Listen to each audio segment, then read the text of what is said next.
Welcome to Calmisol and Math. Let us solve this equation together. Solve 3x squared plus 5x minus 2 is equal to 0 by completing the square. So in completing the square method, the first thing is to make sure that a is equal to 1. So remember, our a in this case is 3. So we have 3x plus 5x minus 2 is equal to 0. So to do that, we divide through by a. So in this case, by 3. So we have x squared plus 5 over 3x minus 2 over 3 is equal to 0. So the next thing that we're going to do is move the constant term to the right-hand side of the equation.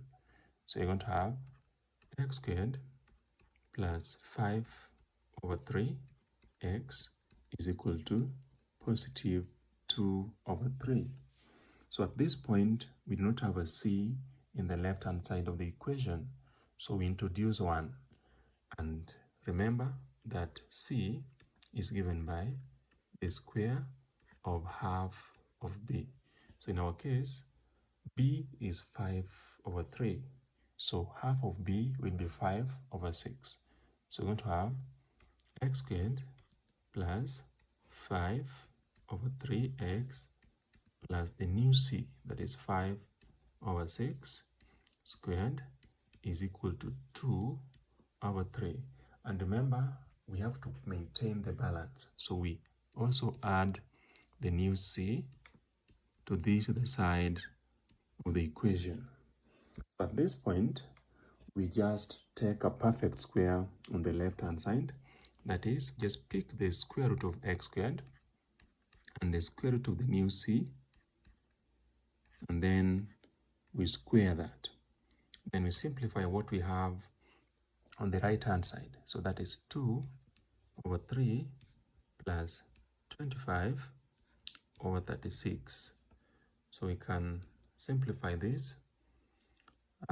We take the LCM as 36. Then 3 into 36, 12 times. 12 times 2, that is 24.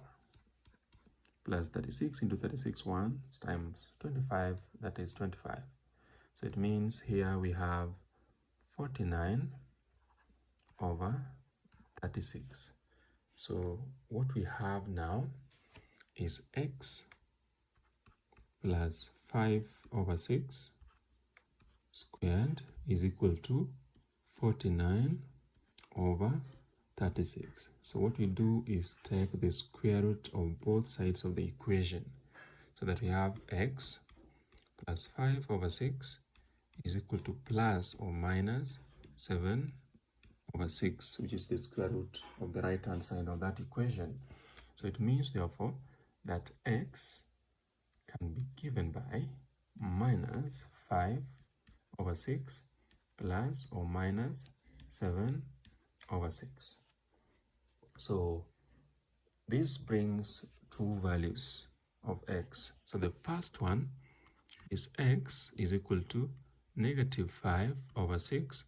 Then we consider the positive bit of that, so plus 7 over 6, and that will give us 2 over 6, which is a third. And the second value of x will be minus 5 over 6, and then we consider the negative bit of that, so minus 7 over 6, that will be negative 12 over 6, which is equal to 2. So we have the two values of x. But wait a minute, we have to verify that these solutions are correct. So let us pick one of them. This is negative 2. That is negative 2 there. So let us verify if they satisfy our equation. That was 3x squared plus 5. Our equation was 3x squared plus 5x minus 2 is equal to 0. So let us pick maybe negative 2. So we have 3 into negative 2 squared plus 5 into negative 2 minus 2, and we check if that will give us 0. So this is 3 times 4, which is 12. And this is 5 times negative 2, which is negative 10. Now minus 2, and we check if this will give 0. So this is 12 minus 12, which indeed is 0. So it means negative 2 is a solution to our equation. So you can verify, check if a third is another solution of that beautiful equation. Thank you for watching. Kindly remember to subscribe. See you in the next video.